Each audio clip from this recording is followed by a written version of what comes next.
Have you ever noticed this weird thing our heart loves to do? It never falls for the person who is actually available, interested, and ready to love us back. No, that would be too easy. Instead, the heart goes, who should I like? Oh, that one. The one who is literally impossible. Perfect. Welcome back to the channel. Today we're talking about a topic that has tortured humanity since the beginning of time. Why we love people we can't have. And trust me, after listening to this, you're either going to laugh at yourself or suddenly understand your entire dating history. Let's start with the most obvious reason. We love the chase. Humans have this strange habit. The harder something is to get, the more valuable it feels. It's like shopping. If a t-shirt is easily available in every store, we don't care. But if one limited edition hoodie drops online and sells out in 27 seconds, suddenly it becomes the most precious thing on earth. And our heart behaves exactly like that limited edition collector. The moment someone becomes rare, their value in our mind shoots up like Bitcoin in 2021. Then there's the second reason. Our imagination is too powerful. When we can't have someone, we don't see who they actually are. We see the upgraded HD 4K fantasy version of them.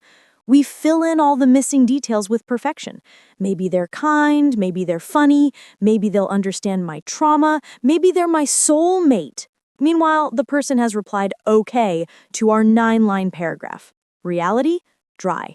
Imagination? Full Bollywood movie. And that's the problem.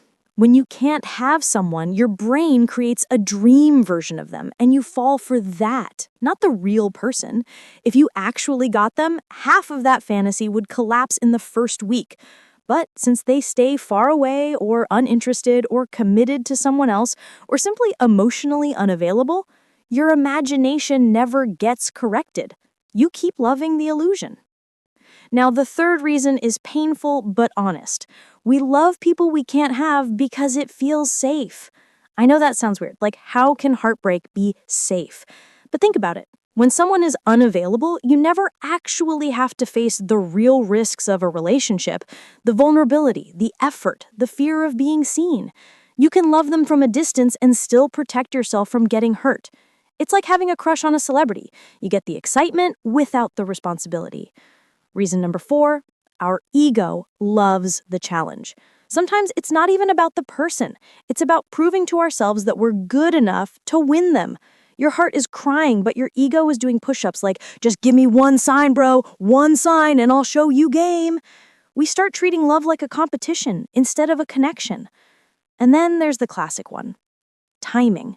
Sometimes the person you can't have is actually perfect for you. Wrong time, wrong phase of life, wrong circumstances. Maybe you met too early when one of you wasn't ready, or too late when one of you had already moved on. And the human mind hates unfinished stories. We hold on to what could have been even more strongly than what actually was. Now, here's the twist.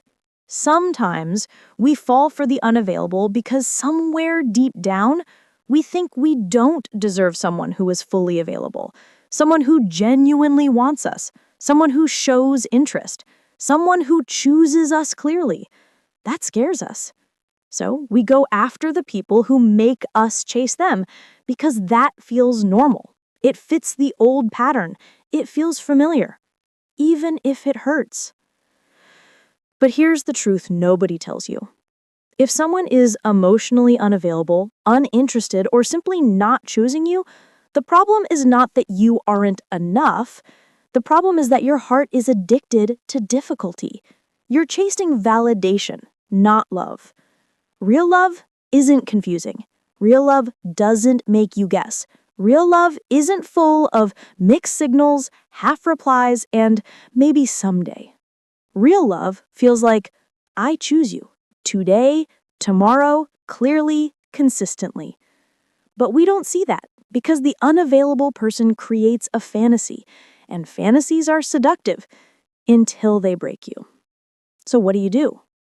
Simple. Become aware of the pattern. Notice when your heart starts running after someone who isn't running towards you. Ask yourself, Do I like this person or do I like the idea of winning them? Do I love them or do I love the story my mind created?